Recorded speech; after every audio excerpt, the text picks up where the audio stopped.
If you have not watched my ginger milk pudding, here's the link above. I hope you're gonna click on it, and hey, you're gonna see where all those ginger came from.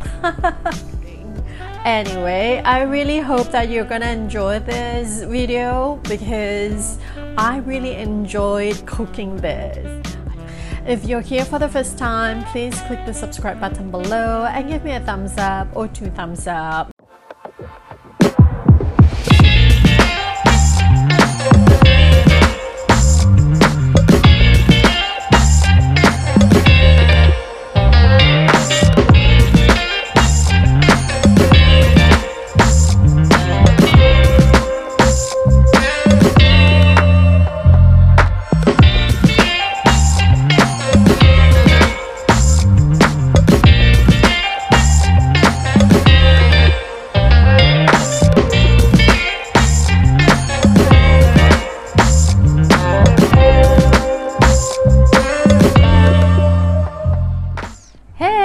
How's it going? My name is mistyqbleu and welcome to my channel.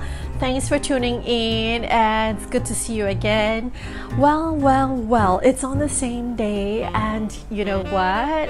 I love this recipe. It's not something that goes to waste, and these are the leftovers of the ginger that I have used for my ginger milk pudding. Don't throw it away. It's something that we can use as dipping sauce paired with our steamed fish or steamed chicken, or you can even use it as the base when you want to cook some stir fry, and it's really easy to make. This is something that I learned in my childhood, and it's my late grandma's secret recipe. Secret? Well, the recipe is not so secret. It's more like there's one secret ingredient. Haha, what is that secret ingredient?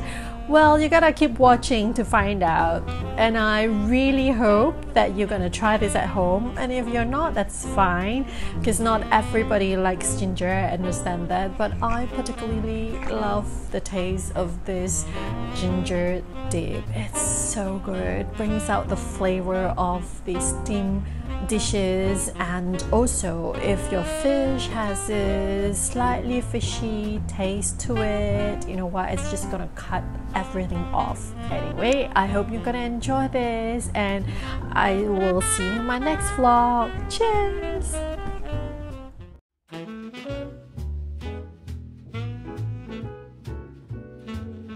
Here are the ingredients for this recipe. Please make sure that you soak the spring onions and also cilantro roots in water with a little bit of salt, a little bit longer, and rub them with your fingers to remove all the sand.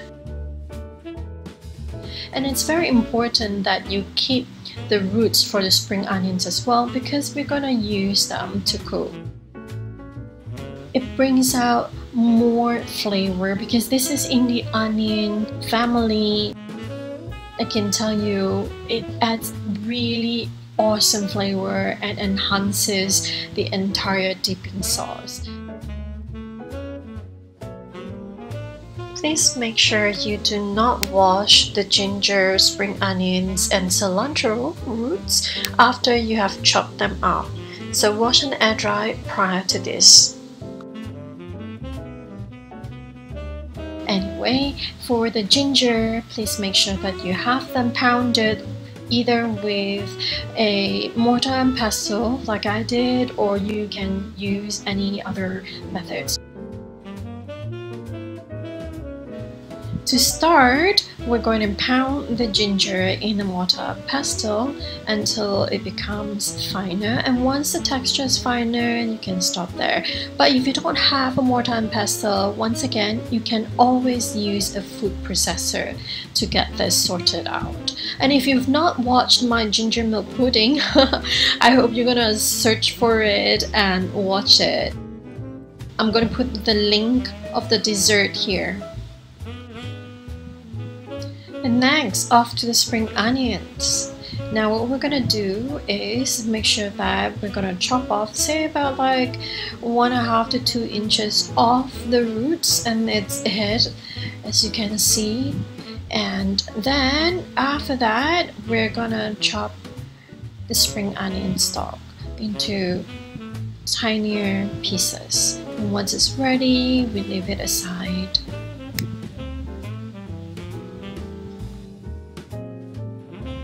And then off to cook.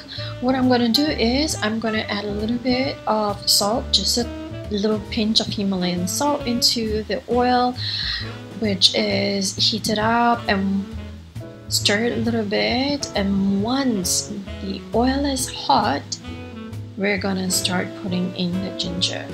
You can start with very low fire because you don't want to burn the ginger later.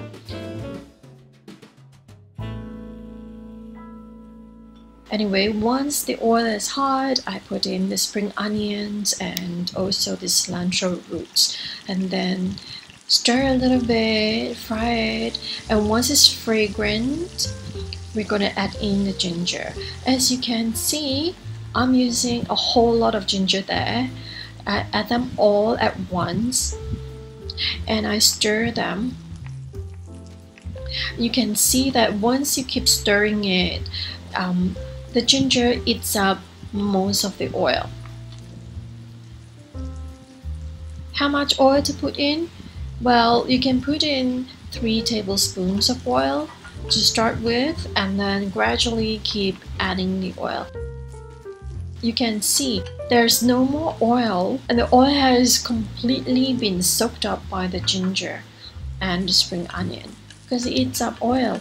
And I'm gonna leave it there for a bit and then add in a little bit more oil. How much oil to add in is really up to you, but for me, I've been taught to make sure that I add in oil bit by bit to fry it so that the ginger is not too dry and soaks up the oil and it becomes more fragrant. You can keep adding the oil.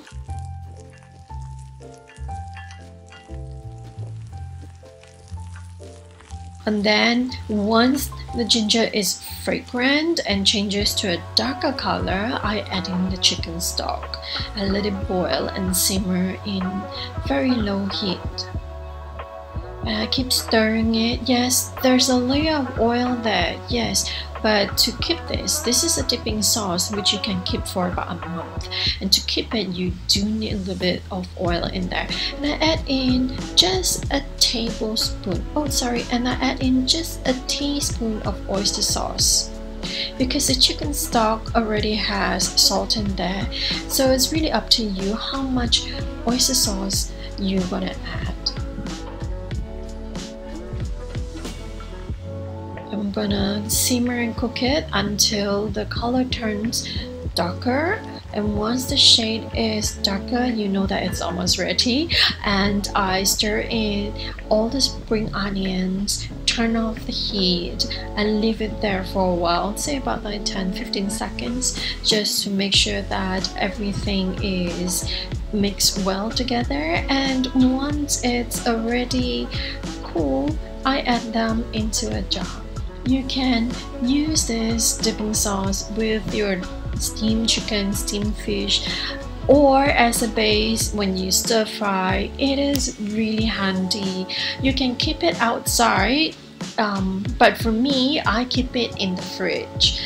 Really up to you. You can keep it outside for at least say 2-3 weeks. I wouldn't dare to keep it for a month. For me, I don't keep them too long. A month is the maximum for anything I use because, you know, it's without preservatives.